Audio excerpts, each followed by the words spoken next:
Bismillahirrahmanirrahim. Alhamdulillah. Alhamdulillah.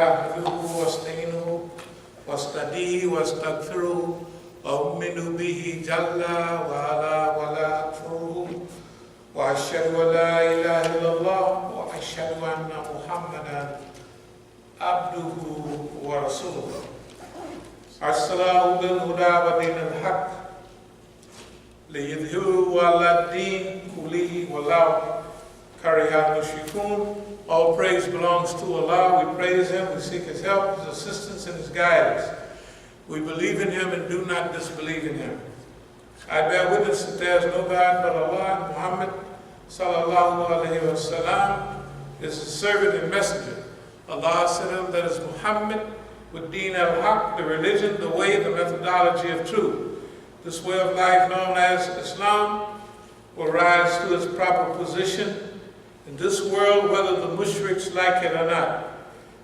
Amma ba'd fa inna asdiqal hadith kitabullah wa awtaqa abura kalimatul taqwa wa khayrul milali milatu Ibrahim wa khayrul sunani sunatu Muhammad sallallahu alayhi wa sallam wa ashraful hadith dhikrullah wa asanu al-kasasi hadha al-Quran wa khayrul umuri awazzimuha wa shayrul umuri muhtadatuha wa asanu al-hadyu hadyu al-anbiya wa ashraful maut katlu shuhada wa amma alam dalalatul ba'd al-huda وخير الأعمال ما نفع وخير الهادي ما نتبع وشير الأمة أما الكافر.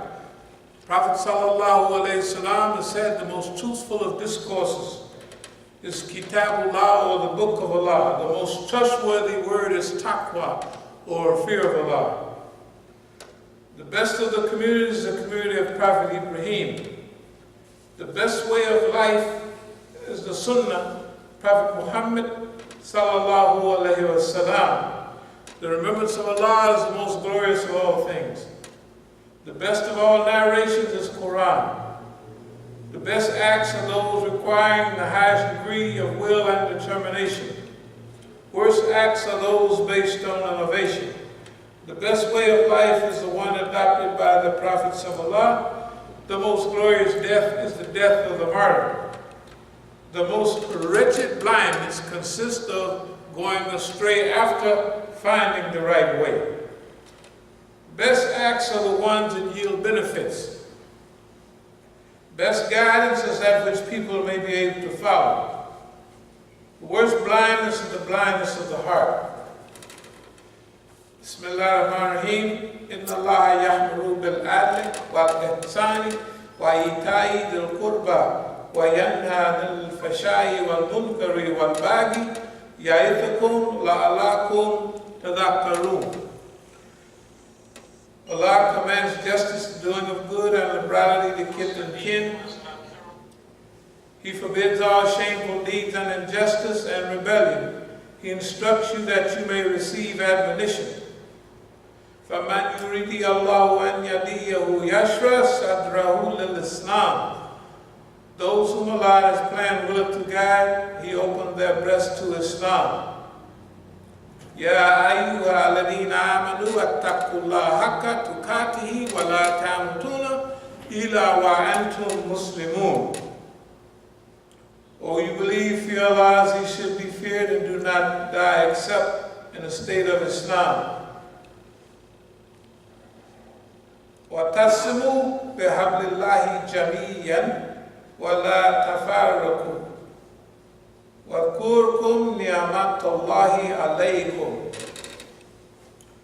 And hold fast all together by the rope which Allah stretches out before you, and be not divided amongst yourselves.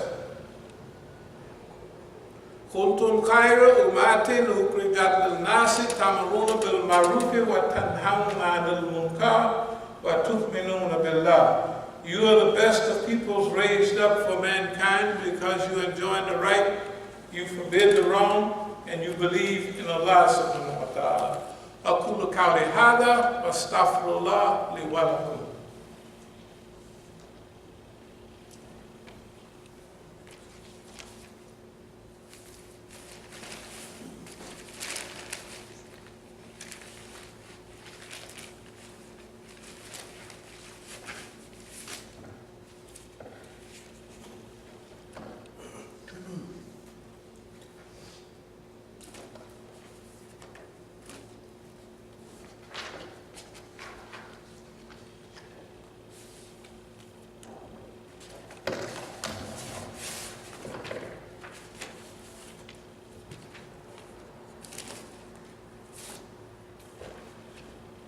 Bismillah ar-Rahman ar-Rahim. Alhamdulillah. Alhamdulillah Rabbil Alameen. Wassalatu wassalamu ala khayril mursalin. Muhammadin al-Nabi al-Ummi. Wa ala alihi wa sahbihi ajma'in. Amma ba'd. Yaqulu Allahu ta'ala fil Quran al-Kareem. Inna Allaha wa malaikatuhu yusalluna ala nabi. Ya ayyuha alladhina amanu. Sallu alayhi wa sallimu tasliman. Allahumma salli ala Sayyidina Mulana Muhammad sallallahu alayhi wa sallam. We thank Allah subhanahu wa ta'ala for this opportunity to be here alive and well. And the beginning ayat will be Bismillah ar-Rahman ar-Rahim. Ya ayyuha alladhina amanu kunu wa qawamina bil qist. O you believe, stand out firmly for justice. Then he goes on as shuhada, as witnesses to Allah, even against yourselves or your parents or your kin, and whether to be against rich or poor, for Allah can best protect both. Follow not the lust of your hearts, lest you swerve. And if you distort justice, or decline to do a justice, verily Allah is well acquainted with all that you do. For the near future, this has been one of our guiding ayats, especially during various periods. If you were to go back to the 90s, you would find it on many of, it's not on this flyer, but it's on most of the flyers during this period, the early 2000s and 90s, and on flyers as far back as late 79 and early 80s. But this ayat takes a peculiar place now because it's outlining how to deal with the past 30, 35-year historical period, especially the last 10-year period, which a lot of this will focus on the last 10-year period, and especially the last 5-year period. But some time ago,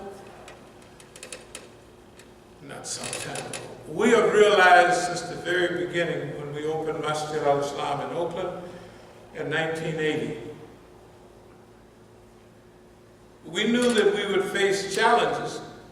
Our main focus was on the spread of Islam, and that Islam is a salvation for our community. That is the discipline, the self-control.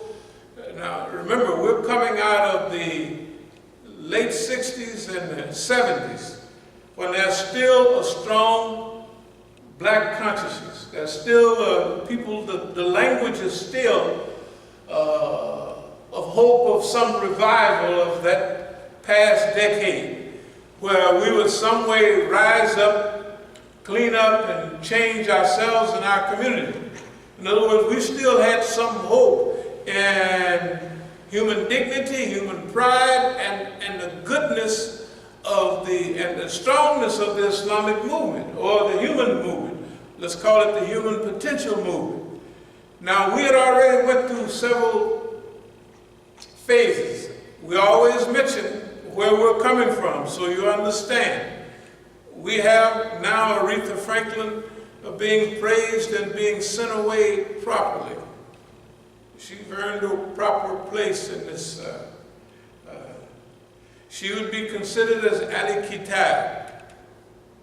People in the book, right? And acted according to that book as far as sharing and giving. Forget a few of the little love songs, that's all right. But that wouldn't stop her from being in classification of Quran. She would be classified as Musanat. Musanat is a good woman. Like if you can't marry a good Muslim woman, then you could marry a Musanat. You could marry Aretha Franklin or her daughter or something like that. Yeah. That's all right. Okay, but Musanat is different than Sally, that your next door neighbor, that might, you know, she's running the street getting high. She's not a Musanat.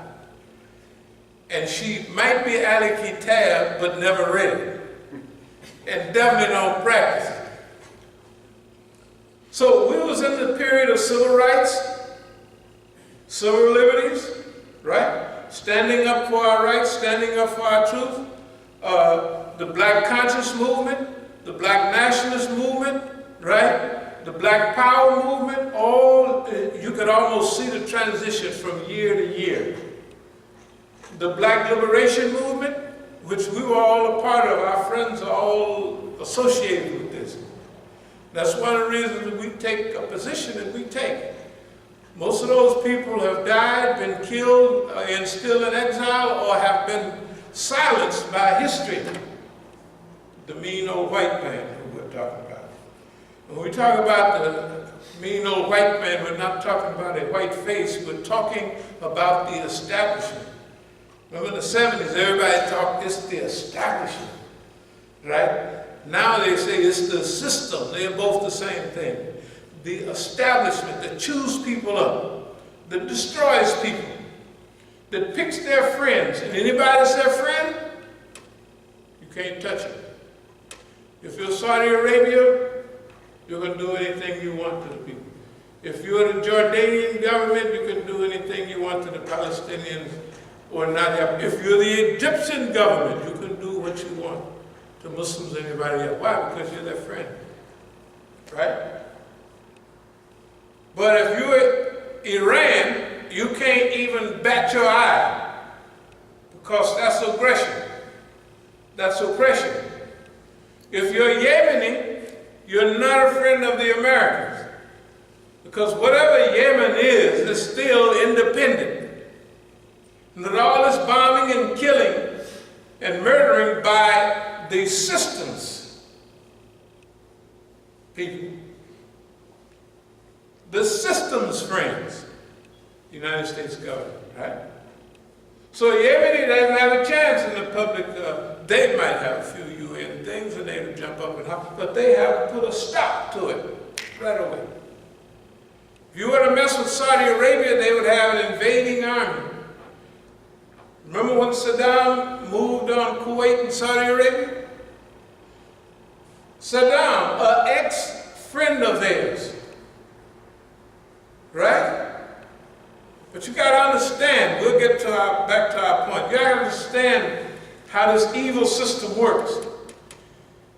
If at the time the United States needed someone to go against the Islamic Revolution in Iran and crush it, they would get all the help, aid, and assistance from all quarters. From the Soviet Union, T-72 tanks. From the French, Exocet missiles. From the United States, satellite imagery and all of that, and wheat credits.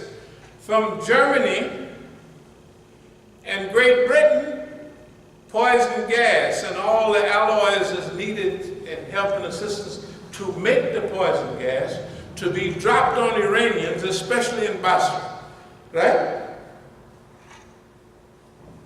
They didn't even, they mentioned in the UN someone has used poison gas, but they didn't even mention Saddam Hussein. But what happened to Saddam it has happened to many of the Negroes in America. I explained what happened. Many of the people are tattletale stooges and snitches of America. Just like Manuel Noriega, right? And a whole list of bums. But what happened was, now, if you remember 1981, the Israelis bombed a base that was supposed to be getting ready to produce nuclear weapons under Saddam. Now, what is Saddam now? After the war, it's not only divide, conquer, and rule. Divide the people up, conquer, and rule them. It's also getting two sides to fight each other, where each one of them will neutralize each other. Saddam's job was to neutralize Iran. So it got all the aid, all the assistance that it needed. But after 1988, even, have y'all ever heard of the Stark? The Stark.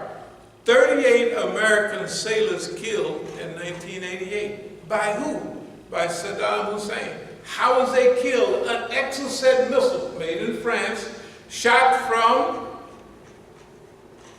an Iraqi position or plane, right? Suppose Iran would have blew up a matchbox near an American base. It would have been invaded in those days, right? That time, Saddam Hussein was of use. But the problem is, now that they've backed off, the wars ended in 1988, Saddam Hussein has a huge army. It's not very good, but it has fought a long war. It has learned command structure and fighting. It's learned a lot of things. And the U.S. have given it a lot of things and given it a lot of technology and exposed it in order to fight Iranians, to neutralize them, to a lot of weaponry. But now that war is over and the Israelis say, you got to find a way to get it back. Get all that stuff back. Now here's where the fitna comes in. Therefore, Kuwait comes, Saudi Arabia comes, and they say, hey man, we gave you $50 billion. We want our money back. That's Saudi Arabia. Kuwait is saying, we want our money back. We gave you $33 billion in gold. We want our money back. Saddam looked at it and said, you bums, I was fighting on y'all's behalf. It made him mad. So he decided, I'll fix you jokers. Y'all remember April Gillespie? Anybody remember? April Gillespie is the American ambassador to Iraq at that time. You know what Saddam said? What would be your view, this is on television, of any conflict between this people of this region? She said on TV, we have nothing to do with inter-Arab conflicts. That was the go-ahead for him to attack them boys. I lost almost 1 million people. Man, my cities, the southern end of Iraq is burned down.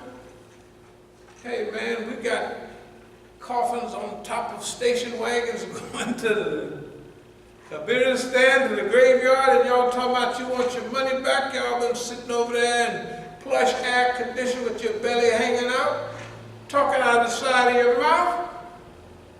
Now remember, in those days, they used to have a saying, books are written, right, in Egypt, printed in Lebanon, and read in Iraq. The most progressive Arab country before the war with Iran was Iraq. Believe it or not. Everybody knows that. So Saddam attacks. Who he attacked? The Americans' friend. So the United States built up 500,000 people, a whole armada, paid for by Saudi Arabia, right? To go over there and destroy Saddam. And in the middle of the stream, don't you never have no confidence on the humanity, on the intellect of the American people to recognize truth or falsehood. Like all the politicians, we trust in the American people. I'm sorry. The American people are the dumbest people probably in world history. I mean, developed people. Because right in the middle of the stream, Saddam changes from our friend in the Middle East to Butcher of Baghdad, Butcher of Baghdad. Remember that? They said they haven't moved a signpost, they haven't did nothing. And what did the dumb American people do? You put your faith in these dummies, unless you can saturate them with the truth over and over again, you a damn fool. Their history has proven in modern times, they don't remember 3 days back. They don't remember. And if they do remember, they'll spin them a song and do the splits and they've forgotten. They'll forget. Not to change the subject, there's a big black organization up the street from us in Oakland. And we'd have programs with them. Man, you could go there, programs we would have, I'd give a speech, sometimes Huey Newton would come out of retirement, all kind, I got flyers on. They would give wonderful speeches. The speeches would be deadly and good. Man, they'd be live. They'd wake you up, anti-colonial, anti-racist, anti-Zionist, all this in the black community. And after 2 hours of those dynamic speeches, the band would slide out, and in 10 minutes, everybody forgotten all of that. I think they was doing it on purpose. But you know how that worked, right?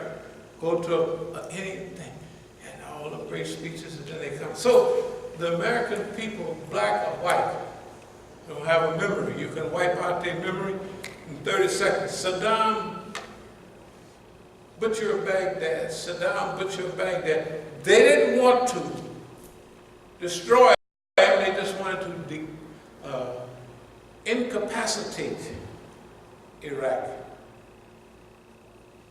And they kept him there alive with enough stuff that if Iran get out of line again, they can send him back over there. Right? Y'all remember those days? All right. So no matter how big a stooge you are, when the government of America flipped the page from friend to not needed enemy, you're on a fast track out of here. I want everybody to remember that. I don't care how much you think you love the boss and the boss loves you, then patted you on the back, y'all, you're a good nigga, you keep an eye on them bad niggas. And when your day comes, do you think, boss man, is going to have an upset stomach or a headache when he throw you to the wolves? He never has. All the trouble you see in the media right now, all that trouble. Whether it's all the thousands of millions of people coming from Salvador, from Mexico, from Honduras, the United States government decapitated all good leadership in South America. Colonels, generals, even sergeants take over from the school of the Americans. And they'll go against anybody that tries to rise up and do good. The same thing in Arab countries and anywhere else. You got to think about it. In time, look at Maduro down there. 10 years ago, when Hugo Chavez was alive, he was exporting money. He was helping all of Latin America. Boy, they was on a roll. Because he could help everybody. They moved. You don't hear nothing but bad news from Venezuela. All American enemies are sanctioned, cut off, we call it encirclement and suppression, and squashed and killed. But if you can survive that encirclement and suppression, although you're the target, the longer you're the target, the smarter you're going to get, the tougher you're going to get. Pretty soon, you're almost invincible. The longer you survive, the better you get. And pretty soon, you outgrow your monster, the Americans. That's where we are now.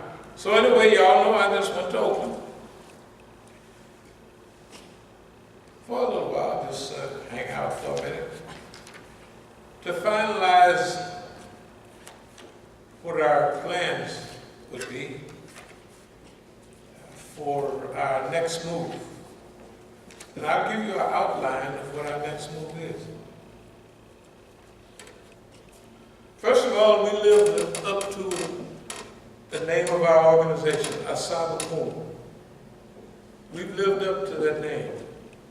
Sabiqun are the pioneers in Tafsir Quran. They refer to the As-Sabiqun as the people who accepted Islam before Badr.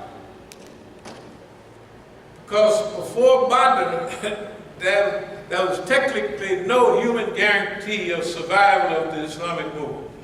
In those days, they were totally on the defensive.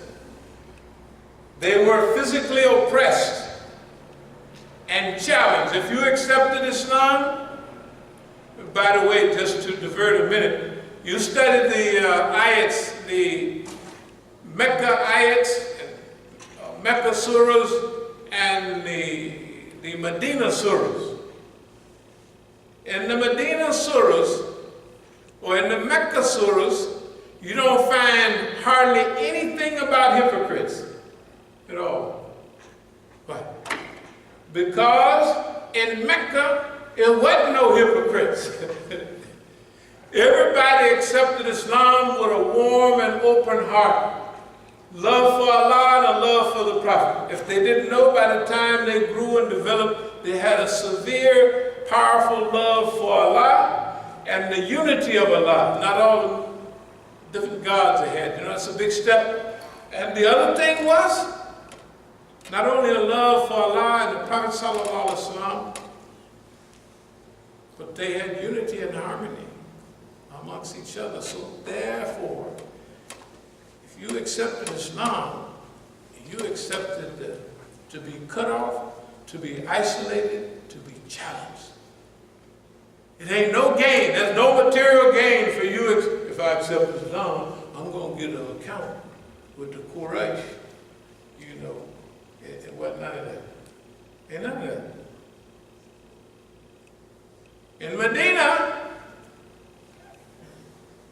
second year of Ramadan, around 18 months after the Hijrah, we have Badr.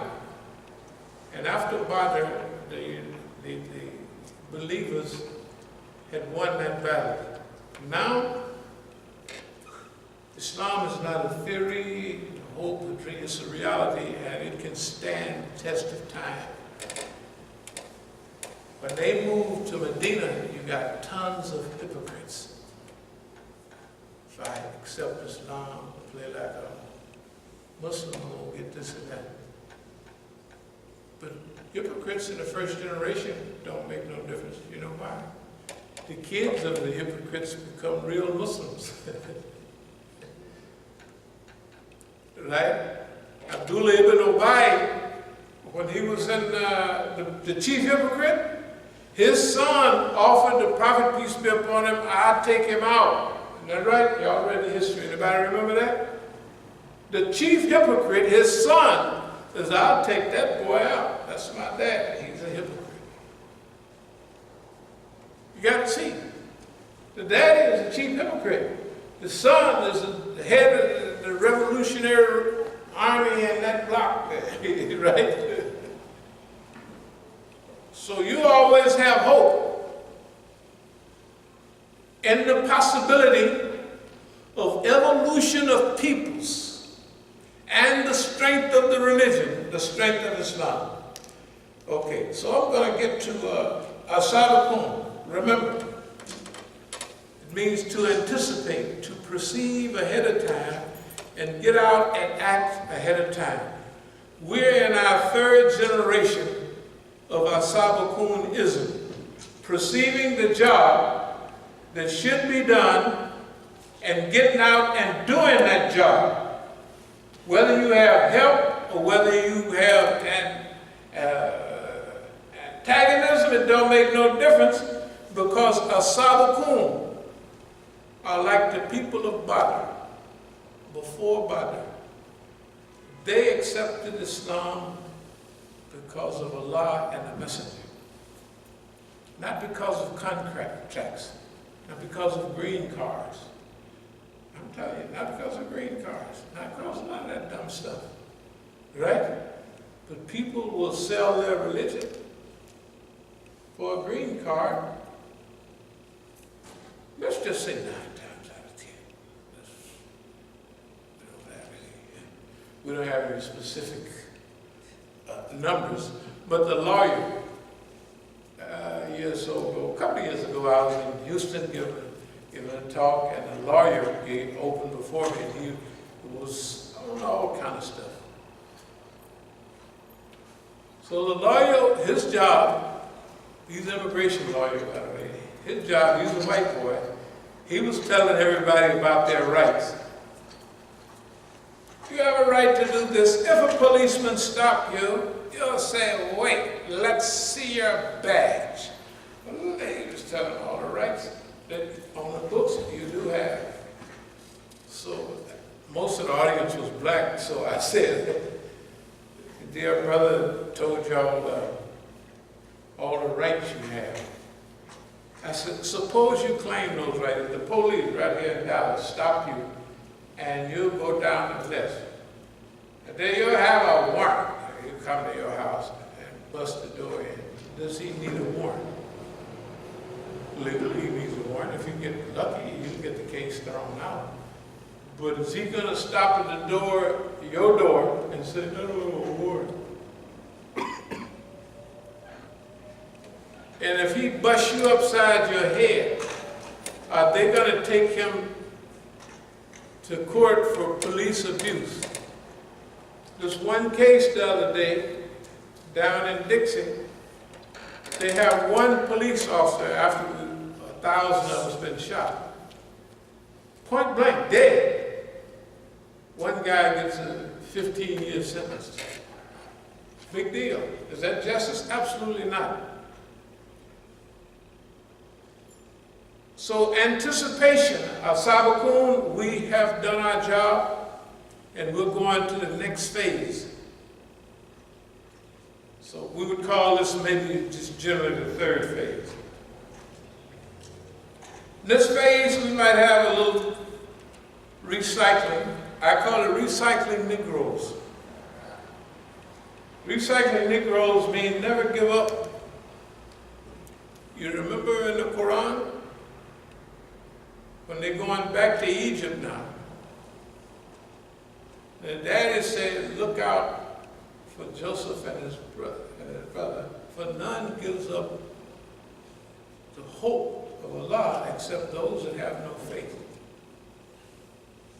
Now, the other boy said, man, this old man is really, I don't know how many years or decades it's been, but Joseph is at least in heaven by now.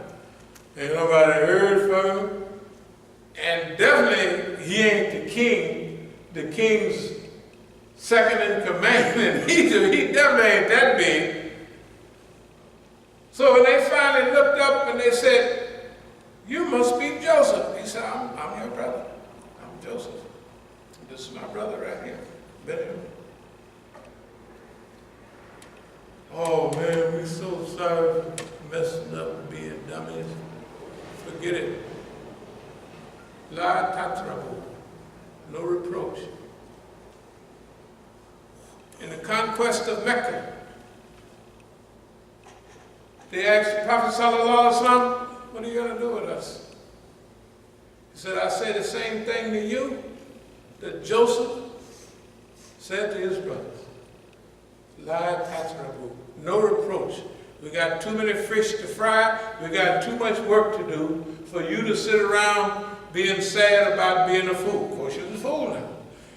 And it's too much good to do for me to sit here hating you for you being a fool. You being a fool, that was your mission at that time. For me going to the penitentiary and going through all of these changes was part of my mission, part of my job description. It wasn't punishment for something that was part of the mission of the prophet of those days. And along with the gifts of the visionariness and the understanding of history and how it works and how it fits was God's gift to Yusuf. Right? That was his gift. I was talking with my older brother just last week in Oakland. And I was telling him something that I discovered years ago. Because they watch everything that's happening with me very, very closely. And many times they will cooperate with the system against me. They think it's against me. They definitely do, and ain't no doubt about that. So I told him, remember when I used to go to Lockwood, that's elementary school, when I was 8 years old, I used to write F-U-C-K on all of the buildings, and I used to pull up the dress of little white girls, because they're the greatest schools in California. Yeah. I said, do you know why I was doing that? I had no idea at the time. But in those days, 1953, this is 4 years ahead of Emmett Till, the main topic in the South was lynchings and all of that. Now, I didn't know why I was doing what I was doing. But later on, when I studied it, because you got to study yourself, why did I do that at 8 years old? And I was telling my brother, I said, look, the reason I was doing that, after careful research, is because we were in California, and I knew we wasn't in the South. And I knew in the South, that's the worst thing you could do.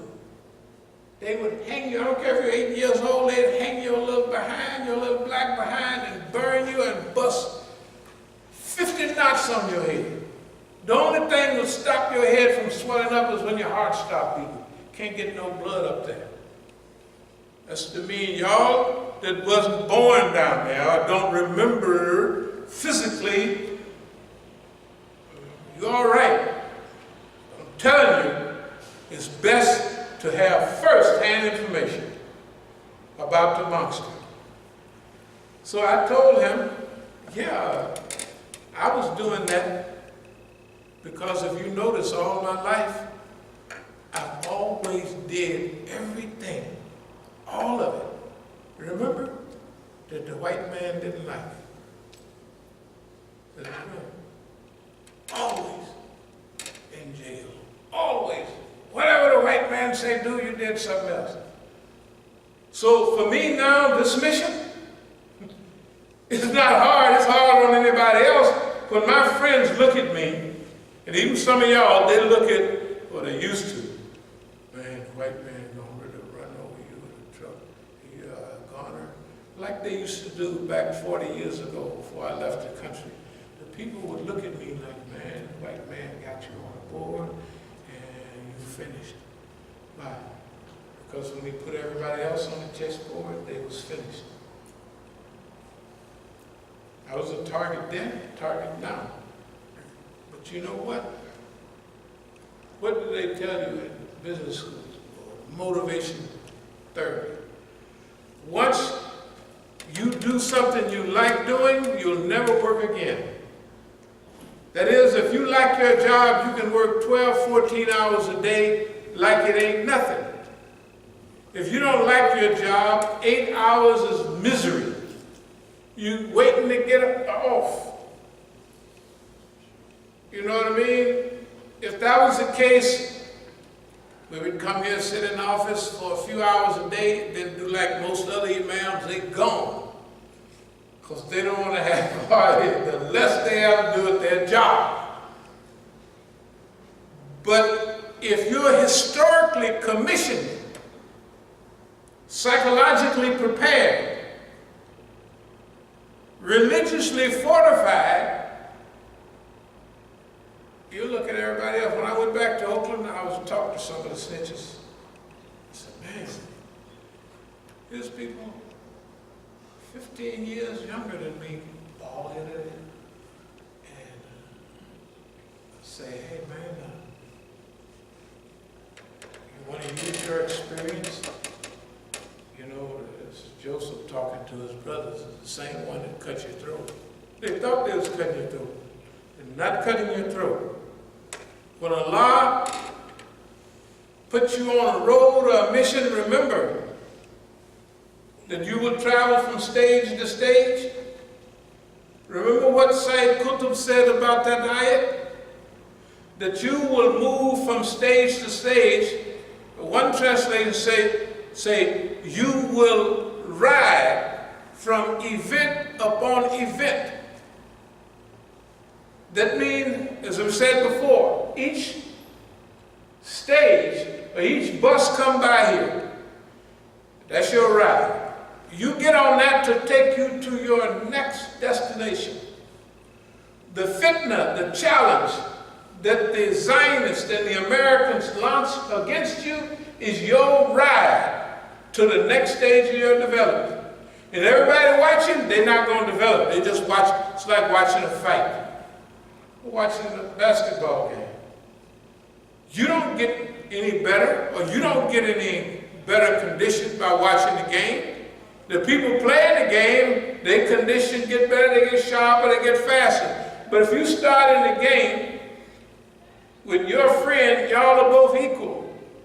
The white man put him on the bench, and they put you in the game all the time, under all circumstances. What's going to happen? You are going to improve and get better and sharper no matter what. And he is going to stay the same. So the Muslims and the believers that have had a ringside seat in all of this, they are not progressing. And the sadness is to go back to Oakland. We're going back there for a reason. We didn't talk about time while we're going back. We're going back to Oakland, go and visit, and to prepare for the next stage. First thing we see, I get there on the Eid day, I call the brothers here, check for the Eid. I don't have the flyer, but all the Eids in Oakland was by the Yemeni community. But I wanted to go to the Negro Eid. So I had to go there and hustle up a few people, get around, to find out where the Negro Eid is. Well, luckily, I went to 2 Eids, and then I visited a couple more places. But the Yemenis is just like the Islamic Center. They had an Eid at 9 o'clock, and I got there at 9:02, and there was a traffic jam. They leaving. I said, good God Almighty. I just wanted to be a little late, so I could, not late, but so I told my friend that was with me, we put our boxes away. We ain't gonna even stop here because they done prayed and gone. So we jumped on it and said they're gonna have another one at 11 o'clock. We got over there in another town close to Oakland, same thing. So then the brothers had sent me some information about Alameda. Years ago, the Imam there used to have bail with us, and they was all so I rolled over there the next day, Tuesday, I guess. And I let it on the wire. I talked on the phone, but I'm going to be over there. So that means that if they want me to talk to anybody, they'll have them there. Lo and behold, none of the Negroes are there, except for Abdul-Malik and part of his crew. And he was there, and we talked a little bit. Basically, I was saying, with all the experience that you've had, why don't you get back involved and use your experience? He said, no. He said, everything that happened in Oakland, Oakland is all Sufis now, Negro Sufis. And it's your fault. This is my fault. So how's that? He said, you know, we all know that Hamza Yusuf was moving on the Sufi tip, and they sent Zaid Shakir out here to help him. I said, yeah, we discussed that in detail. And you talking about standing up against the weight, you ain't never stood up and said nothing. That's what he said, word for word. About Zaid, right? And Hamza. I said, I came over here just to invite you to be a part of the movement, la tatrabu, no reproach. He said, when you admit that you was wrong, then I might think about it, like Joseph did. He uses reverse psychology. He said, Joseph said, I ain't coming out of the penitentiary until you clean up the stuff with the women. I said, if I get in behind you, we're going to be arguing. And I came over here to offer you a shot in the big time. I said, we're going big now. We was big. We was 13 years. And now look at us. I said, look at you. I said, we rolling big. We international. What you talking about? The whole world is paying attention to us. As-Sabiqun was not you, not Oakland. Excuse me. We had 8 or 10 Masjid. All of them backed up. Oakland is under attack, which we own. We'll reopen it on our own steam. And D.C. I say, you haven't been paying attention to us. We talk about Mellow Yellow and Zaid, or Zaid. All of them coons, all the time. And Hamza Yusuf. I said, you have been paying no attention. But he was probably just saying that. He probably knew better. But my goal was to try to imitate Yusuf alayhi salam in no reproach.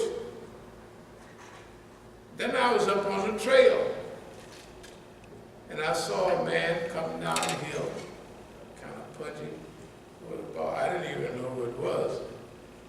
And then my son bumped his hand, hey man, that's up, that's so-and-so. I said, hey man, you gonna be back up here tomorrow? I said, yeah, I'll be up here at 9 o'clock. So 9, I got up there, and I presented the proposal one more time. Because it's a Quranic proposal. Because in making a new world, you have to have a strong characteristics, like for what we ask Allah, overlook, I've been a fool, I've messed up. Now, you have to have the same attitude about people, because a human being, one of his main characteristics is imperfection. He not only may be imperfect, he may not be no good. But in the human potential movement, that's what you're going to have to use, human beings. And human beings will crumble under a system. If the system says, sit down, nigga, the people going to sit down. Because they've never told boss man, who you talking to, boss man? I was born like that. That's why I was telling you I used to pull little girls' dress up when I was 8 years old. I just knew I was in California, and they couldn't hang me for it. I wasn't doing it because of knowledge. I was doing it because that's what God put in me from way back.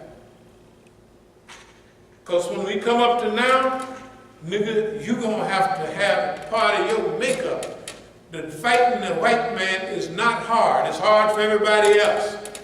They can't even think. The biggest Negroes in the region I was talking to the other day, we're going to do some nice things together. But the main thing on their mind was,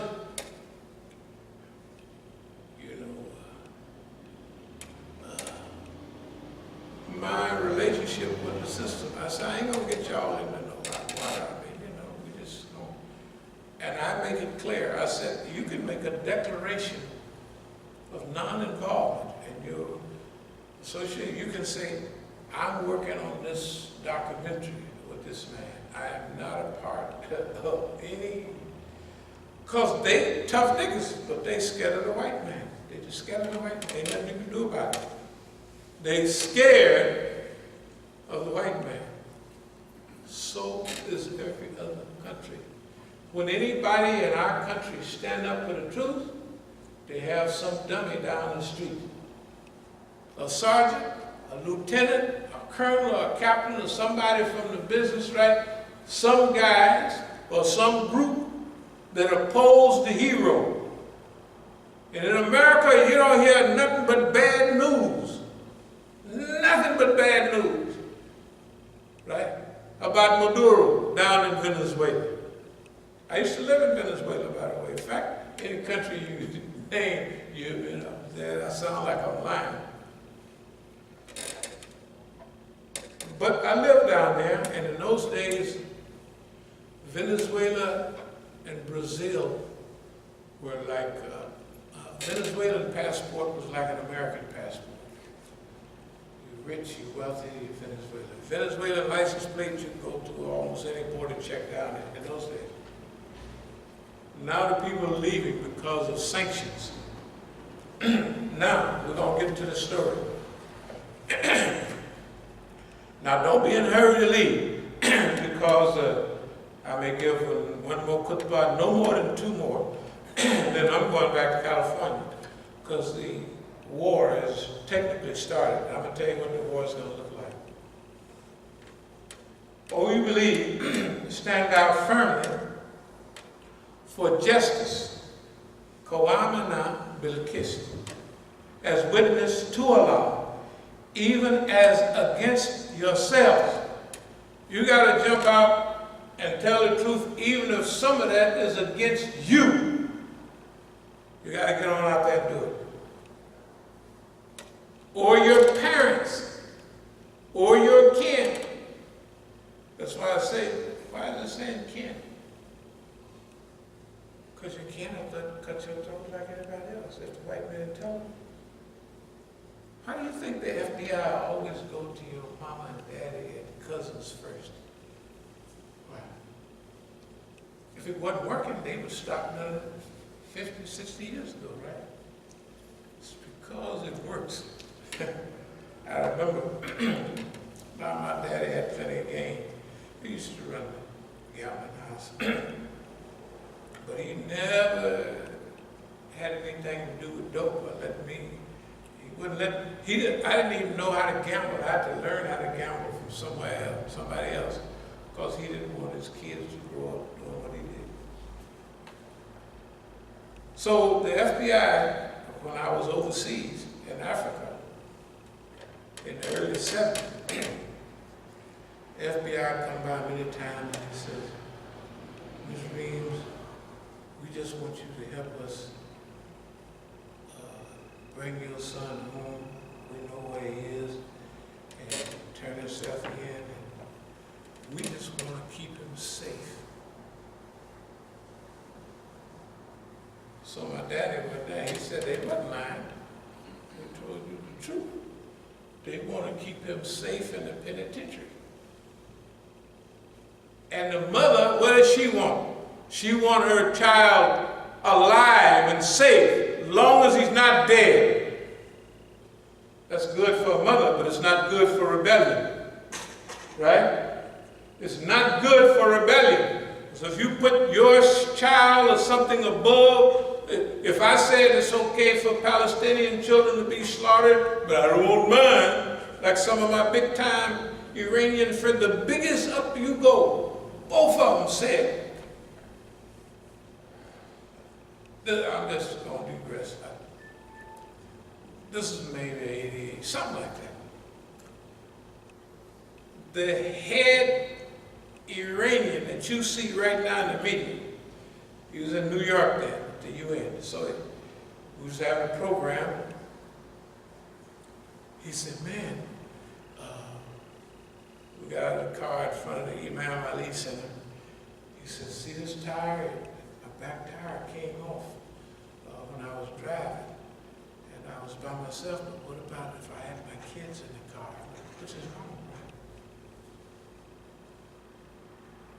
I said, yeah. I said, my back tire come off. I was going to see the chief. And I was driving, I had a little Fiat, and I was driving down this nice, smooth highway, and I stopped a little bit, and I saw a tire catch up with me, and then it just happened just like that. I said, oh, that's my tire. They loosen up your tire, and they do stuff psychological. These Turkish brothers owned auto repair, and I kept hearing a noise in the front of my front wheel. So he looked at everything to make sure. He said, man, it's all tight. So he took it off the lift. I drove it around the corner, and I drove it kind of fast into the thing. I said, you hear that sound? So he looked again. So at the front wheel, he just hit it. He said, man, I can't find that. I can't find it. He hit it. So he took the hubcap off. And the hubcap had 3 lugs inside the hubcap. When you're going fast, the centrifugal force got it up against the wall or the back of the hubcap. But when you slow down, the centrifugal force goes down and you can hear that rattling. So I only had 2. Now, this is after they done let my back wheel off, right? And the front wheel is psychological warfare because they got 2 lugs on and 3 lugs rolling around there to let you know you're unsafe, buddy. Right? I just, oh, I ain't gonna try this no more. I'm worried. I bump that cracker. Put them lugs back on and get on. In other words, right over here, downtown. What about my children? I said, you cannot be a representative, big time representative of the Islamic Republic and sit here talking about your children. What about all the other children? Firebomb, tear gas. What about all the other ones? And along the shot down Arab during the war, how many died from poison gas and everything else? Right? The first thing the white man do is study your weaknesses. If you like girls, what kind do you like? You're going to look out on your doorstep, and there's going to be picnic tables full of them same girls that you like. It's normal. If you're a damn fool, they're going to snatch you right there. Most niggas don't get past that. Think about the whole movement here in D.C. When they wanted to cause fitna in the Masjid, they sent in 3 or 4 tenders, and what happened? First thing, the Imam, if it's 3 of them, the Imam want at least 2 of them for himself, right? Now everybody's mad. Imam got all the tenders. Now you got 4 wives. I ain't got none.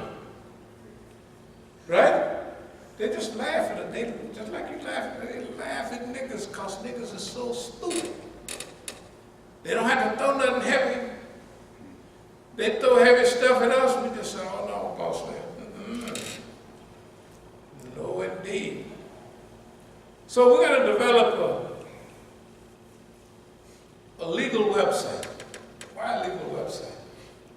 Because I messed with all of these lawyers and everything. Lawyers from here. I remember people was here 10 years ago, and they was whacking nut. Of course, everybody knows if you're whacking nut, you're big 10-gallon hats, that you were, some of them turned into CIA and FBI agents. That's they recruit from those type of. So I told the guy, I said, oh yeah, you was whacking nut, wasn't you? That means, no, I'm studying law so I can help you. Well, he's been a lawyer a couple of years. Does he help Imam Musa? Absolutely not. He helps them. That's his job. This always was his job. So, when I went to California this time, I decided that it's an 80% chance I'm going to fight my cases myself. I'm going to challenge the government in court myself. I might hire an attorney that he just fills out the forms. If I want to, you know what I mean, make this challenge, that challenge, he'll fill out the forms. But I don't want him to do the talking. And they wanted me to get this big Negro, I mean the police Negroes, my friends, wanted me to get this big time Negro lawyer, same age as I am, that win all of his cases. Police brutality, he wins all the cases in Oakland. So they was telling me about it. I went to see him a couple of years ago, and they refused. You got to go through a screen. I said, okay, forget it. This time, I beat my case in court, hands down. The jury wasn't out no more, about 35, 40 minutes. The lawyer, of course, I'm indigent, the public defender, said, so I tried to get rid of her. That's a long story. It's all in the court record. She said, why don't you get Burris or something to handle this? I said, I'd starve to death before I had it. I went over there, and I was sit over there by tattletales, but it wasn't the time for him to move. They wanted to do some other stuff. So they were so silly acting. I told her and all my friends, they all say the same, man, stuff you got, you give it to him, he's big time. I said, if you go get him, and you have him come to me and tell me he's going to be second class in my case, because I'm not having no nigga after I done fought the government, not 50 years, but 40 years, but 30 good hard punching years without a scratch. I'm the only one qualified to ask all these people the questions. So I'm going to do my own case. Just like in 71, of course you have to, 72, 73. So a little difference between then and now. Things I had to prove. Couldn't prove them. But they do so much stupid stuff. And it's all on record. 5150. You know what 5150 is? Police is outside of my house, and then right across the street, 1659 in front of the house. Then when I come out, they waiting over here, and they turn and go down the street slowly. And I get behind them, and then I pull up on them because you know what? I haven't been up that way in decades. It's just the street above me. I usually go up to the street and turn left, go down 3 blocks. If I'm on 85th, I go to 82nd, and I go up to the Masjid on 82nd. I always go that way. Or I keep going up the hill, the golf links, and up in the woods. It's one street above me, so the street above me had a bump, one of them speed bumps. So I'm behind the police slow down, so I didn't know he's slowing, so I got up on him close. They pulled over and they took me, they said, we're going to take you to see John George. I said, John George, that's a friend of mine. John George was the first black city councilman or something in Oakland years ago. I said, John George is dead. This wasn't long ago. I had no idea that they called the psychiatric ward John George in Oakland. So they couldn't arrest me for anything. So they said, we're taking you into custody. We're taking you to the hospital. And they took me to the hospital because I was crazy. They said, you're going to harm yourself. They came out with the wagon. They didn't take me in a paddy wagon. They took me in the ambulance. And they was laughing, and I said, okay, fine. I'll have a good laugh with y'all. So this can't last long. Day, 2 days, 3 days, I'll be here. So anyway, they put me in the wagon. The guy took my blood pressure and everything, and all that. And it's the same thing they said in D.C. and at the Southwest Hospital over there. Whenever they take me to jail, I said, my God, your blood pressure is 275 or something over such and such. I said, man, if my blood pressure was 275, well, my eyes would be popping out. You know what I mean? If 120 is normal. If you got triple that, your eyes are going to get big and bust out. Plus, you don't feel nothing, you know. So, the psychological warfare, so they took me to the hospital.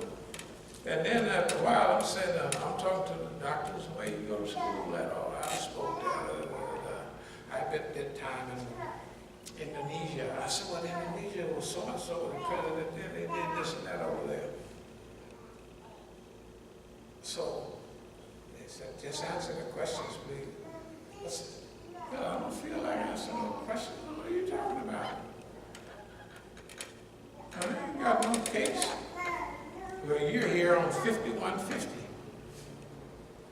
That means that's a crazy. They can snatch you up. Anybody, they can snatch you out of your Benz, out of your Rolls Royce, and they say you are harm to yourself or somebody else. They're not to prove nothing.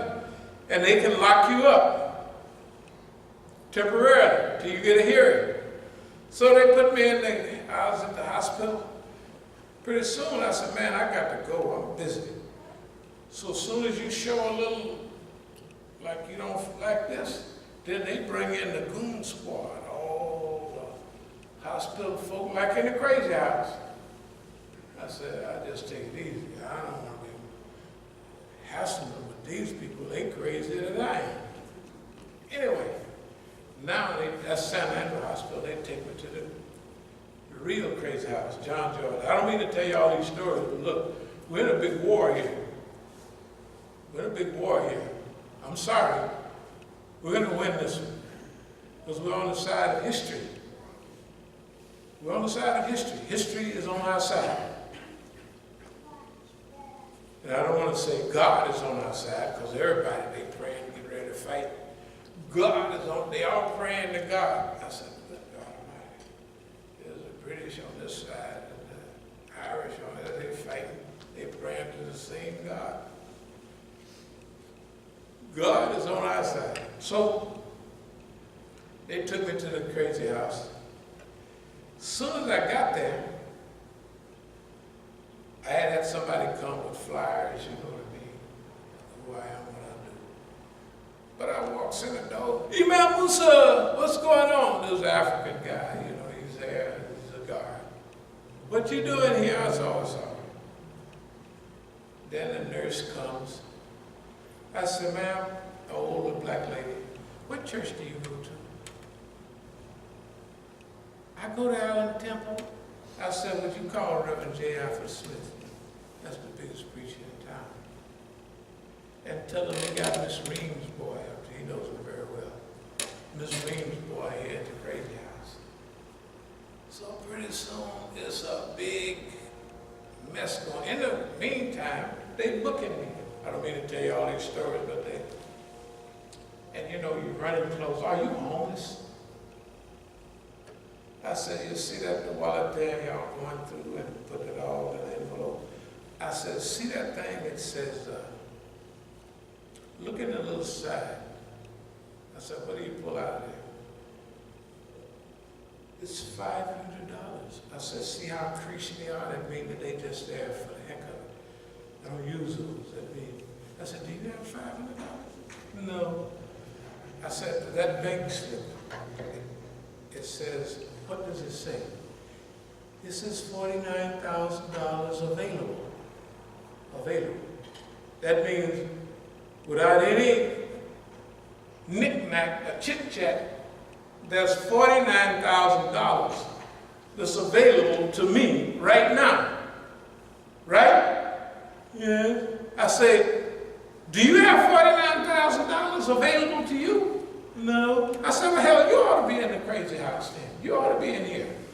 You ain't got $500, right? You paying bills, and you ain't got $49,000. I said, that's just one bank account, lady. So forget all the other paperwork. But I said, you ought to be in the crazy house. I hate to keep talking, but I'm going to stop it now. Anyway, we're in the crazy house. So pretty soon, I got a whole line of people. I'm doing counseling in the crazy house. Some of them are really, we're not going to call them crazy, but they, this is the day something happened. My great uncle died on this day, and every time I come to this day, I get psychological depressed, so I'm giving up counseling. The other guy, they bring the food, I say, hey, you can take it, this banana. You don't want it? I says, for you. Can I get in the line? Yes. So I got a whole, within an hour, I got a whole line of people in the crazy house, and I'm giving counseling just like I do at the Masjid. Then a couple of Negroes work there. Say, hey man, y'all from Oakland? One of them's Seattle, from Oakland. The other's from Chicago. I said, man, you know big so-and-so? Yeah, I heard of man. Yeah, I said, well, that's me. I said, they got their brother in here. Anyway, I'm gonna make a long story short. Forget about talking to the white psychiatrist and everything. But pretty soon, they come and they say, you gotta go, Mr. Reeves. I said, I'm busy. I said, I got a whole line of people here. I'll be going in a little while. And then this Negro with salt and pepper, I thought he was a psychiatrist. So he looked distinguished. You gotta get out of here. The other brother said, hey man, this guy do a good job in Oakland. This guy doing all right. He's talking to the people and we can't talk to him. He got a whole lot of line. He ain't charging them nothing. They just making fun of the guy. Because he's like a low-level worker. And he just didn't want no Negro to have no prestige. Long story short,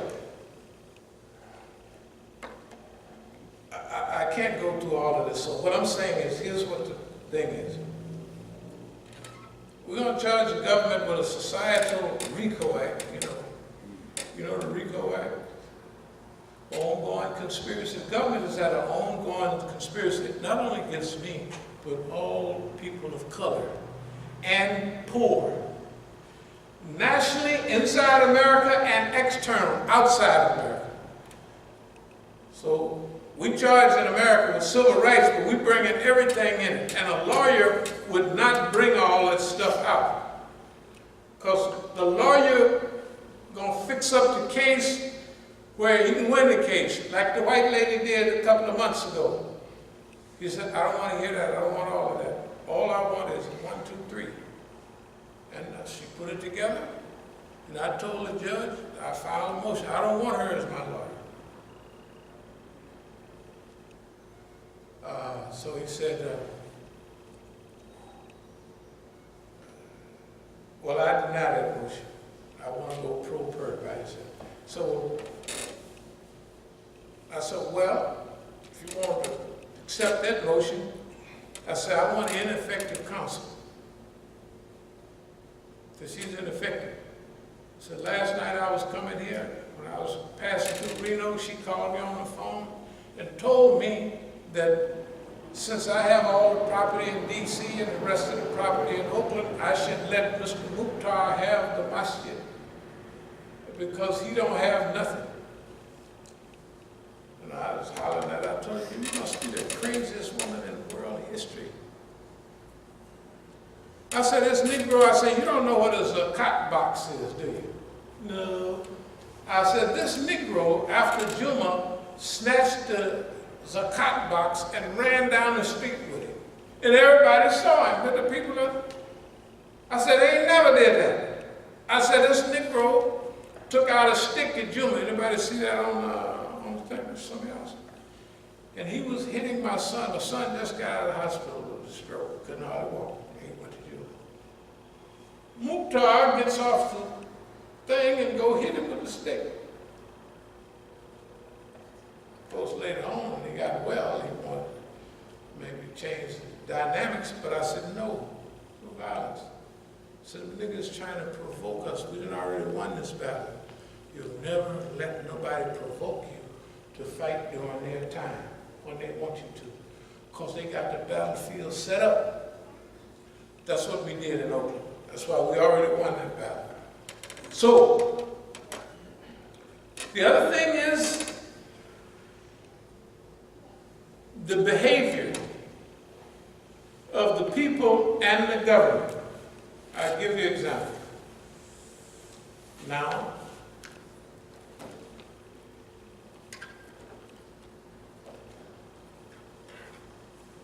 y'all remember this one of my son, right? He still can't do nothing harder with that arm. 6 bullets, close range, 6 cuts with an army knife. You know what? I went to the hospital, I asked the doctor, an Italian lady, kind of heavy set, I said, did they, what'd you do with the bullets? No, we took them out. I said, was there ballistics? Did the police come and get the bullets? Right? No. I said, isn't that procedure? Don't you have to do that? Right? Is a nigga shot out here? Can they take the bullets out and throw them away? Can they? They can't do it. They can't do it. Even if you go to the hospital or to a doctor with a bullet hole in you, he got to call the police, don't he?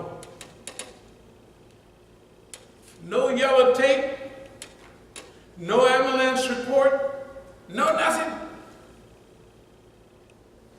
And guess what? Ain't nobody upset about it. Ain't nobody talk about it. If you don't bring it up, nobody will bring it up. Some of y'all saw the phone bill, right, or the phone record of the people that called from Oakland when my grandson is supposedly killed, right? The police finds him at 6:15 a.m., according to their newspaper. And they called here at 2 a.m., I guess, DC time, 6 hours different. Mukhtar and Khadijah telling my ex-wife they found my grandson was killed. But don't nobody know about it. I called Oakland, nobody know about it. The newspaper, the police department didn't find out till 6:20 a.m. Oakland time. 7-8 hours in between them calling here saying that he shot. No investigation, right? I had the phone record. I didn't mention in the speeches. Ain't nobody went and asked them, how you, this man got his phone record and this number go to your number that you had in those days. Nobody's interested. Here or in Oakland or nowhere. Nobody is even interested. But is that legal? Can the police have a tip or a direction? Or you might say, well, they don't know. You didn't tell them. Now, do you think that what we say is monitored here? And have been monitored? You think so? And when? If you go back, it's probably almost 40, 30-something years ago. This is the head of the Muslims, that's the Shia Muslims that Pakistan, Sudan, Palestine, and me. Right? That's me. We're heading the delegations from our countries. You think the Americans know about that? Maybe it's 35 years ago. You think they know about that? About all the articles, about terrorism and all that? Do you think, a new one, recent one, do you think they know about that? I'm giving at the University of Tehran, that's a year or so ago. They translated and put it in al-Faqih as a saving force, I guess, as far as stabilizing force for the Ummah. Al-Faqih, the system that they have. You think the Americans know about it? Well, they hold me up. People pick me up. They hold me up for 4 hours, sometime 3 hours, another 4 hours, 5 hours. Here's one of the keys. I know I showed you all this, but you got to realize why I have to fight my own case, because nobody's concerned. Let me say this again so you won't. Nobody gives a damn. Long as it's going against me, it ain't no big deal at all. Is that right? So here's what the internet said. The white folks said, revolution, this is way back in 2011, after a famous speech, forecasting what they're doing now. And there was no chance of that happening then, and so they're real paranoid now. Revolution from Egypt to the Americas, is what it says, right? You see it? Oakland and the American Islamic Revolution. Something popular about Oakland. East Oakland was where it's at Islamically. Our Masjid, our schools, huge things of property. They have shut down Islam in East Oakland. It has been transferred, remember, to North Oakland, where all the Arabs, Yemenis, and all the Coons are out there too. And then there's a Coon Masjid out there in North Oakland too, that everybody transferred from there. Remember, East Oakland is where it's at. So they want to transfer it from a revolutionary place to a passive, green card, colored Negro place, right? And growth, all the financial aid, pop, Mediterranean restaurant, blue tile, next door, halal store, down next halal store, bookstore. They put everything we had in East Oakland out in North Oakland. That's how powerful the government is. The government can start a masjid down the street and in 2 weeks have it full of people. Or they can close it down in 2 weeks. What choice do you think the Muslims are going to take? We're going to close you down, Abdullah. Or we're going to help you, bro. Which one you want to do? We're boss man. You want to help us, bro? What do I have to do? Just keep your mouth shut. Just muddle through the Quran, muddle through the Hadith, but don't say or do anything that might help the movement. Right? Now, Oakland and the American Islamic Revolution. Oakland and the American Islamic Revolution. That's Imam Jamil Alawi. Y'all remember who H.R. Brown was? H.R. Brown. Got Martin Luther King, Malcolm X, right? Stokely Carmichael, and who? H.R. Brown. Those are the 4 names of the Civil Rights Era. Martin Luther King is gone. Malcolm X is gone. Stokely Carmichael died in the 90s. But Stokely Carmichael kind of forgot a little bit about the movement. Why? Because I'd go to see him all the time. But he had a rule. His group was on the college campus. His rule was this. When I come to speak, you got to have me a tender, young lady, and some smoke. not quite revolutionary, but that's Kwame Ture. He died not long ago, 20 years or 25 years. Who made the transition? SNCC, Student Nonviolent Coordinator, Civil Rights. Black Power, Black Liberation, right? Islam, Imam Jamil. Where's he at? He's in prison, life without possibility of parole, right? Imam Lukman, let's go quickly. They just massacred him, right, in Detroit. And then they got the brother. All of this stuff comes from this. This is a warning. Nigga, if you don't shut up, this is what we're going to do to you. What's my response? White man, you can kiss my black ass. Because all you're doing is reminding me of what my job is. The other niggas, their job is to get a job. Their job is to go to school. Their job is to cut the lawn and all that. That's their job. It ain't my job. Well, I'm going to do that too. But my job is to fight you. Does anybody know about it? Everybody knows about it. Ain't nobody saying about it. The Islamic invitation in Turkey. If Turkey is, Washington Imam says attacks are coordinated by FBI and CIA. This is just one I happen to find. It's all over the world. And you think the police don't know about it?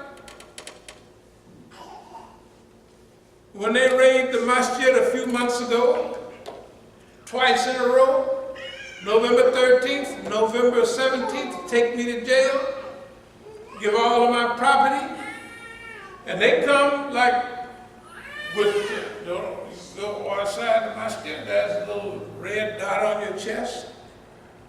They take all your property, rough you up, and take you to jail. Then you come get out and come right back to the Masjid. They take you to jail again. You think the Oakland police don't know what they're doing? You know, we demonstrated in front of CARE, I remember 4 times. Civil rights sergeant, right, to help us. You know, CARE would not answer the door. Right down that CARE. Nihad was a friend of mine. He'd been here many times, spoke. You think they don't know? You think all the Muslims don't know? They know. So I have to fight my own case. Because I was commissioned to do this job. I say historically. Historically, I always did, without even knowing why, I had to research why, do I always do what is against the interests of the white system. That's why it was never a problem. Everybody else would go to the hole, get beat up by the police. Ah, it's terrible. It ain't terrible. It never was. So, they don't know, okay? Y'all remember Lahmi Vijay? If I go to Tehran, I have on my phone that I've been to see him even when he ain't president, and we just laughing and talking. You think that makes the white man mad? Of course it does. You think he don't know? Now he done double-crossed Rouhani, right? You see in the news, we're going to do everything we can against Iran, right? Now I come back with the pictures in my phone, laughing and talking, getting messages. Hey, bro, what's going on? How you doing? You think they don't? Do you think they like that? I showed this picture, and my homeboy put it on the phone, and he used to know some Afghanis or something. It was Dunya Afghani. He said, "That's your friend?" He said, "Yeah, that's my friend." He said, "Do you know who that is?" He said, "No American can even visit with him or see him." What is he doing? Who is he? And the guy's telling, "That's my homeboy, man. That's my homeboy." He laughed and talked with them. He's a big shot Muslim. His brother's kind of gangsterfied, but we are friends. Not straight from the subject. When we got out of prison, you know, all of them used to come to the masjid before we got A lot of people, everybody came to the Masjid was from jail and all the dope dealers. And my best friend, you know how you women do that. So he told his woman, go take this over so-and-so. He said, Big Hank said that it's hurting the people. He said, I told you to go do such and such. So he stopped bringing his women to Jum'ah. I'm not to Jum'ah, to our Sunday class. I said, man, what happened to the sisters? He said, I told that girl that you my friend, not her friend, and that I like you. But I ain't gonna stop dealing no dope, and I don't want them to, they talking about, how you gonna do that to hurt the people? I said, hurt the people, I said. She said, Hank is my friend, not your friend. In other words, the dawah is working. So he stopped praying. We're still friends, but that's just the way it works. So our first visitors was from the dunya. You think the police don't know that? Of course they do. So I'm going to go over what a little bit of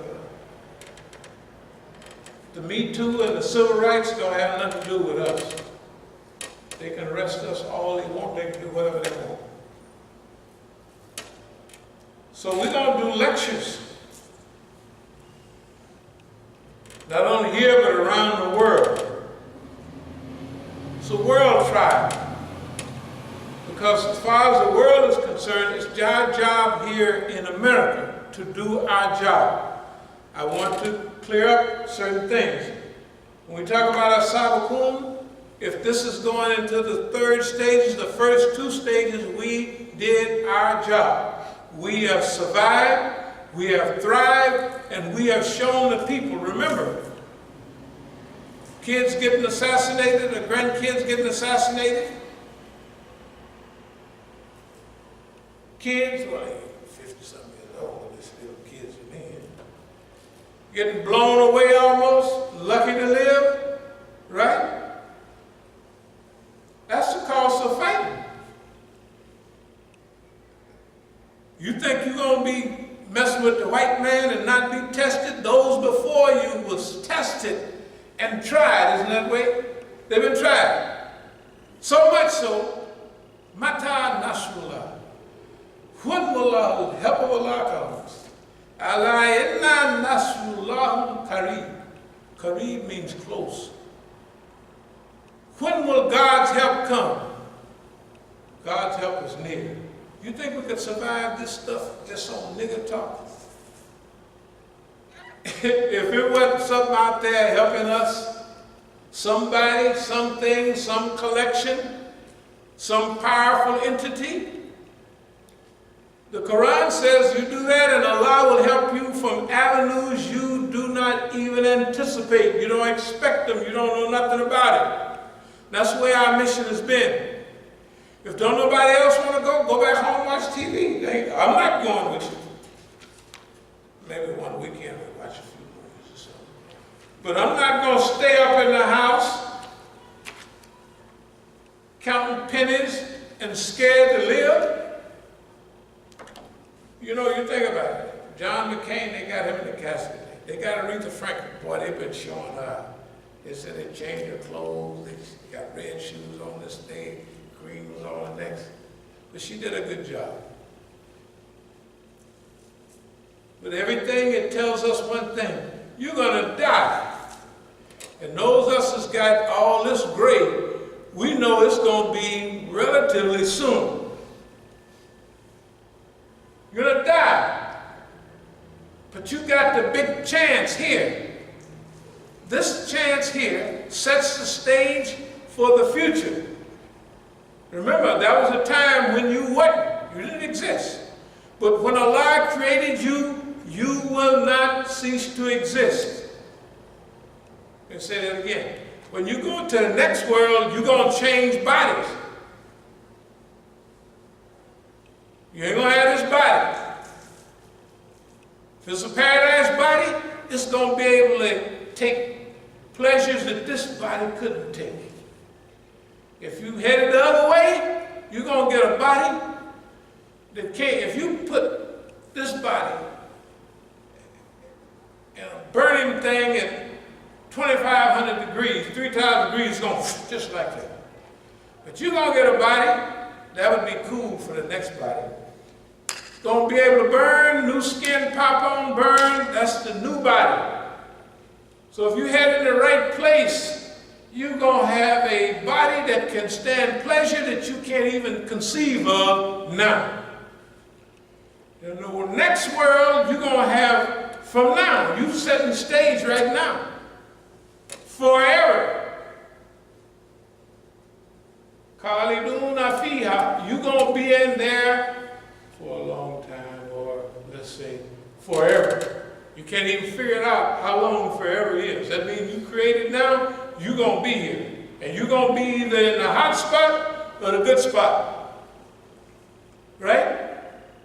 And the only determining factor is two factors: Allah's compassion, forgivingness, and love. And your deeds here. But look at the chance you got. One good deed is 700. Somebody needs to say 50,000. And me and you need that. We need a mathematical certainty that if we do one good thing, it multiplies 700 times, 10,000 times. Why is that? Think about it. Because we're generally F-ups, right? Tell the truth. You have to admit it. Yes, we do. You do one good deed every 6 months, maybe. And the rest is little dirty scheme, little sneaky, T-nice colored stuff, right?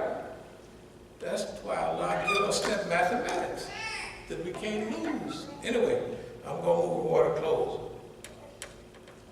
But I'm going to make my own statements in courts. We're going to do our own higher level legal websites. We're going to clarify, we're going to ask the question, why nobody said nothing about all of this? Guns at the Masjid, attacked 3 times at the Masjid with guns. They got guns. The police blocked the way so they can't get a fight going, they can run away. But everybody in the neighborhood see it. It's not important. It's not important to them. It's important to me. Nobody says anything about it. Nobody does anything about it. So then it's our job to put forward real historical documents. This is going to be big, open, and continuous.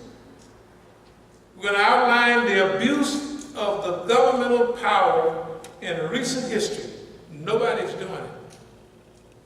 So we have to outline and be a survivor. See, there's a difference between somebody that get killed and somebody that survived. You have to realize Malcolm had 12 years. King had about 12, 13 years. Just when they was getting started, they killed because they don't get a chance. They're victims.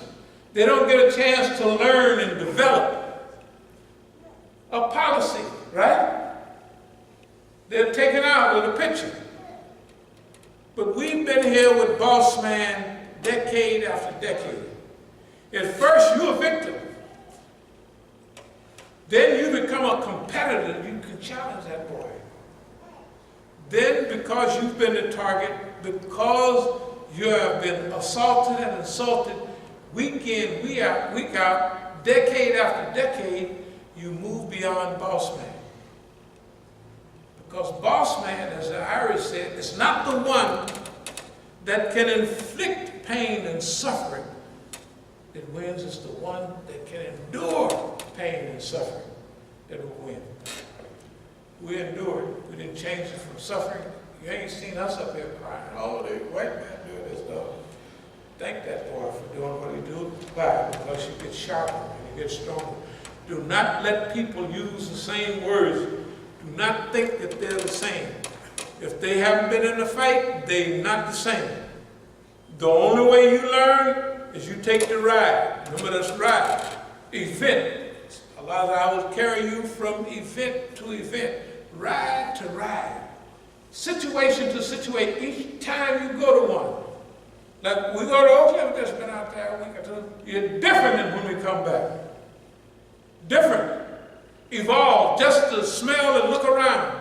You pick up on stuff. If they touch you, you grow another 10 points without nothing happening except that. That's when you're on the road. We're on the road to, they say, success. I don't say success. I say the same thing Mother Teresa said. They said, are you successful? She said, I wasn't called to be a success. I was called to faith. You see, I wasn't called to be successful. What you call successful? She said, I was called to faith. I like that. I said, that's good. That child went to sleep. So I wasn't called to be successful. I count my money, I count my this, that, and another. No, count your blessings. We're going to move the water close. Last thing, all our buddies are in jail or slaughtered. No matter how hard we look, we can't find nobody. I knock on every door, every friend I've had. Hey man, I say this to them. So you want to ride with me on this? A long time ago, we used to ride a lot of the big cars. That was, you're on stage, start a little blow. And ride with them if you want to go on this mission. The Negroes, absolutely not. Nobody. Friends, family. Iranians, I went over to them. I'm not talking about the good Iranians. I'm talking about the standard ones that's here, and there's some of them in the foreign ministry. All this little fitna they having right now, because they stretched out a treaty with the Americans, and then the Americans double-crossed them. So I told them maybe a month or so, 2 months ago, I went over, I said the big shots wasn't there on that night. This was for Dua Komil, they wasn't there. So I talked to maybe the third place, big shot. I said, hey man, remember all the programs we used to have? So remember, we could put a title on a program and say exactly what's happening without no news from Iran. I said, because the Tehran Times took a week to get here in those days. So we made it up on our own and it always fit the problem. He said, yeah, I remember just like yesterday. I said, well, tell the brothers that they'll put me on a plane and I'll go over and I'll fix this foolishness they just effed up.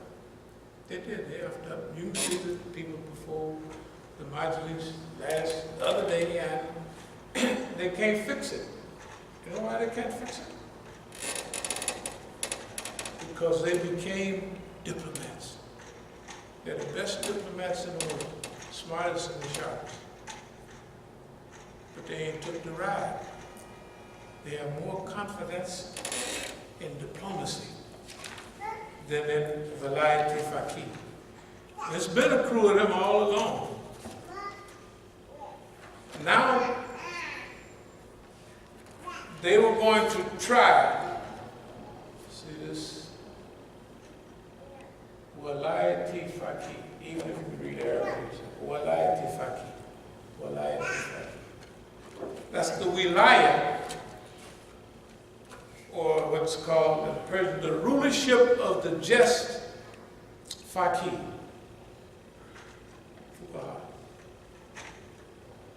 That's the system that's made Iran different from all the other regions. And I'm going to close in a minute. Really.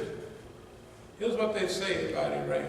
First of all, Iran and us are exactly the same, except we're here naturally, they're over there. They went through all of this fitna and they still there, rolling like a big dog.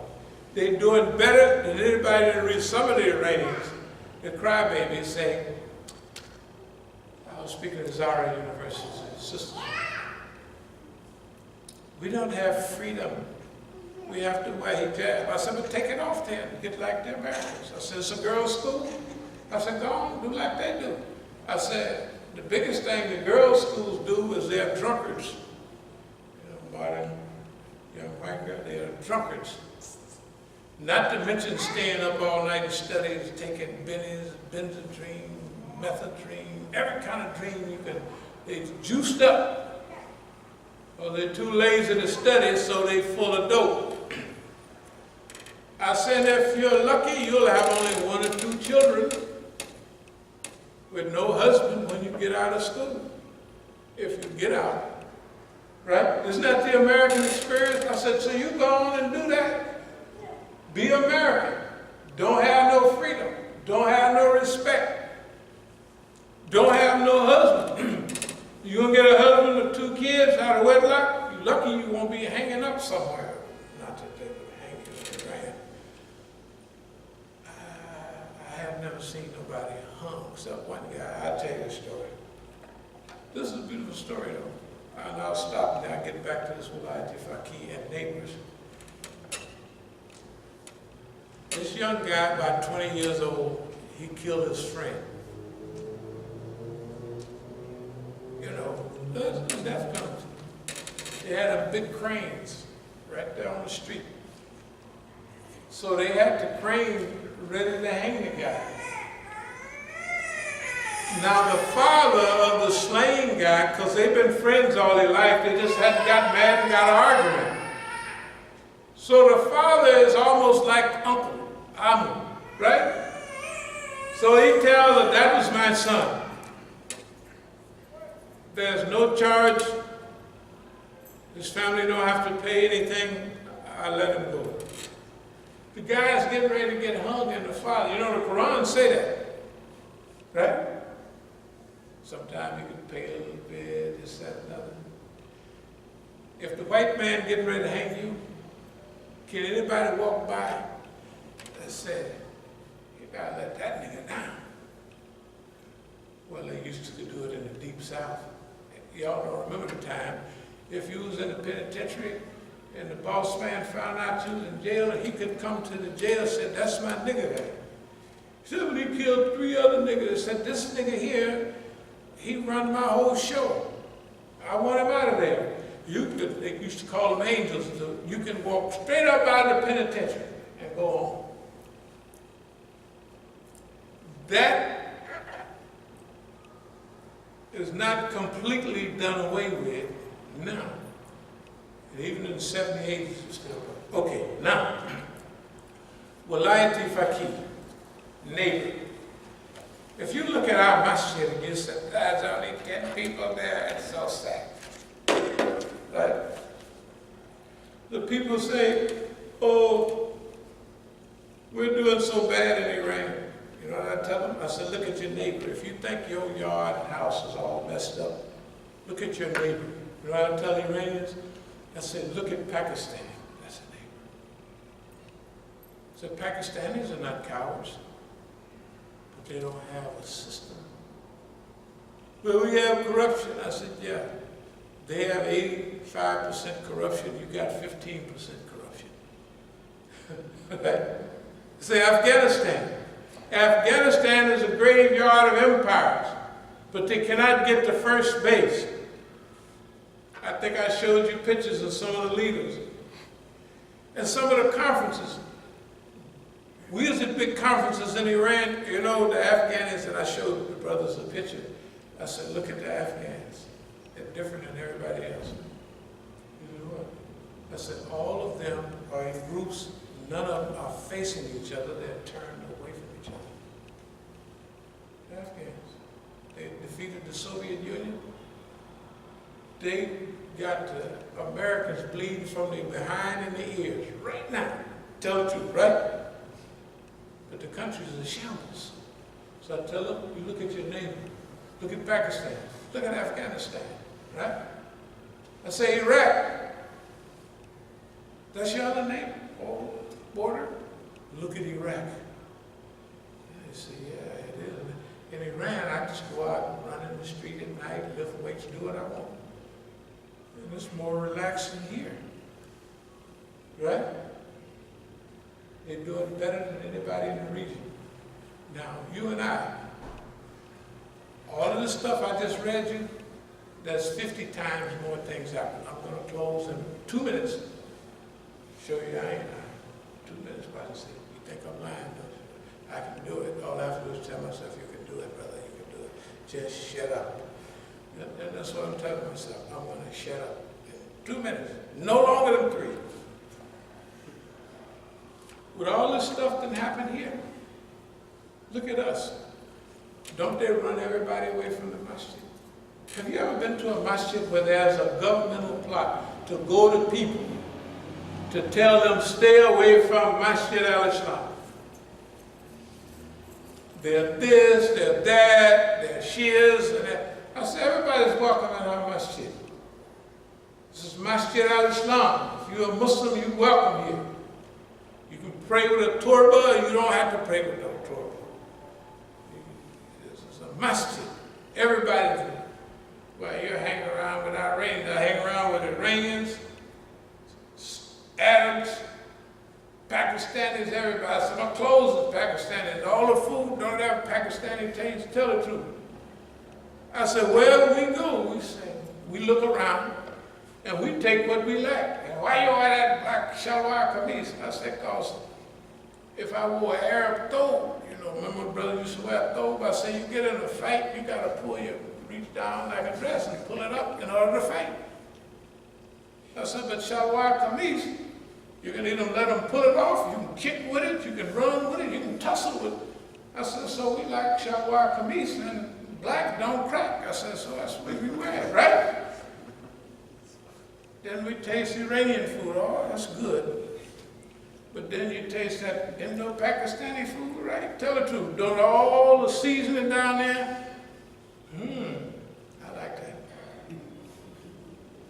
I like Sudanese food too. So most of the stuff that we like Pakistani food the best. So we've already been everywhere and sniffed around, and we take the best of what we like from everywhere. If we don't like that 100%, we take whatever they got and mix it up. That's where Negro eggs come from. We mix it up till we, Negro eggs, yeah, we like that. Anyway, dear believers, hold on to your Islam and have hope. But we're going to knock this with no help from nobody. Really close. We own 8 pieces of property in D.C. And we get a letter every day, please, we want to buy your property. When we bought property out here, it was almost free. It was almost free. Didn't nobody want to come to the Southeast. Go back 20, 25 years ago, a little bit more, right? Nobody wanted to come to D.C. Now, everybody. Guess what we have in D.C.? White folks. You ever seen any white folks in D.C. before? Not a one. Now they knocking on the door. There's signs on the street, we want to buy your property, so they can sell it to white folks. There'll be a Starbucks in a few more years right down there. They're going to have picnic tables outside, and it ain't going to be no sign, no niggas allowed. But go on Capitol Hill. Who was up there before? Me and you. Now you see any Negroes on Capitol Hill?